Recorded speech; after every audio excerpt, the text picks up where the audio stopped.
পরিবর্তন করার কথা পবিত্র কোরআনুল কারিমে সূরা আনকাবুতে ৫৬ নম্বর আয়াতে বলা হয়েছে। একে হিজরত বলা হয়। রাসূল করিম সাল্লাল্লাহু আলাইহি সাল্লাম মক্কা থেকে মদিনায় হিজরত করেছিলেন। পরম করুণাময় এবং অসীম দয়ালু আল্লাহ সুবহানাহু ওয়া তাআলার নামে শুরু করছি। যখন ইসলাম প্রচার এবং প্রসার করতে গিয়ে বিভিন্ন প্রতিবন্ধকতার সম্মুখীন হতে হয়, তখন ঈমান রক্ষার জন্য স্থান পরিবর্তন করা জায়েজ আছে এবং একে বলা হয় হিজরত। দুনিয়ার কষ্ট ও সুখ ক্ষণস্থায়ী, চূড়ান্ত গন্তব্য হলো আল্লাহ সুবহানাহু ওয়া তাআলার কাছে ফিরে যাওয়া। যে কোনো পরিস্থিতিতে আল্লাহর আনুগত্য অব্যাহত রাখা একজন মুমিনের কর্তব্য। সূরা আনকাবুতের ৫৬ এবং ৫৭ নম্বর আয়াত মুমিনদেরকে ধৈর্য, তাওয়াক্কুল এবং আল্লাহ সুবহানাহু ওয়া তাআলার উপর ভরসার শিক্ষা দেয়। ৫৬ নম্বর আয়াতে আল্লাহ সুবহানাহু ওয়া তাআলা বলেছেন, হে আমার ঈমানদার বান্দারা, নিশ্চয়ই আমার পৃথিবী প্রশস্ত, সুতরাং তোমরা শুধু আমারই ইবাদত করো। এখানে হিজরতের নির্দেশ দেওয়া হয়েছিল। এই আয়াতটি মূলত সেই মুমিনদের জন্য নাজিল করা হয়েছিল যারা মক্কায় কাফিরদের অত্যাচারে অতিষ্ঠ হয়ে পড়েছিল। আল্লাহ সুবহানাহু ওয়া তাআলা তাদেরকে আশ্বস্ত করেছিলেন যে আল্লাহর জমিন প্রশস্ত। যদি এক স্থানে দিন পালন করা কঠিন হয়ে পড়ে, তখন অন্যত্র চলে যেতে হবে। ইবাদতের মূল লক্ষ্য হলো শুধুমাত্র একনিষ্ঠভাবে আল্লাহ সুবহানাহু ওয়া তাআলার ইবাদত করা। কোনো পরিস্থিতিতেই ঈমান থেকে বিচ্যুত হওয়া যাবে না।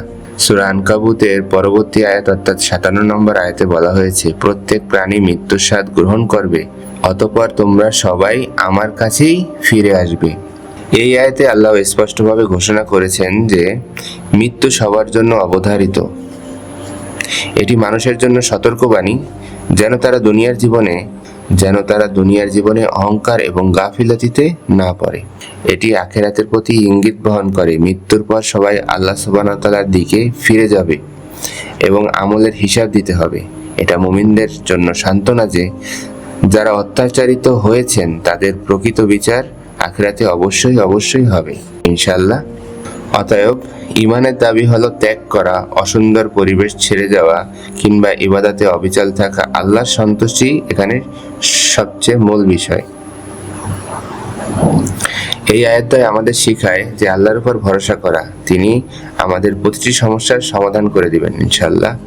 আমার আখিরাতের প্রস্তুতি, মৃত্যু নিশ্চিত একমাত্র খাঁটি ইবাদতই আমাদের কাজে আসবে। সম্মানিত উপস্থিতি, আসসালামু আলাইকুম ওয়া রাহমাতুল্লাহি ওয়া বারাকাতুহু। আল্লাহুম্মা সাল্লি আলা মুহাম্মদ, আল্লাহুম্মা বারিক আলা মুহাম্মদ।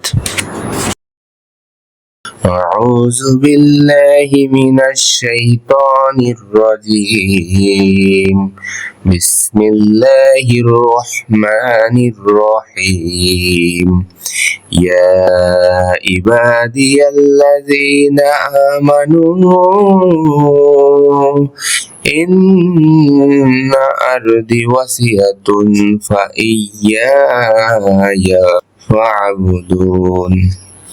কুল্লু নাফসিন যায়িকাতুল মাউত। কুল্লু নাফসিন যায়িকাতুল মাউত সুম্মা ইলাইনা তুরজাউন।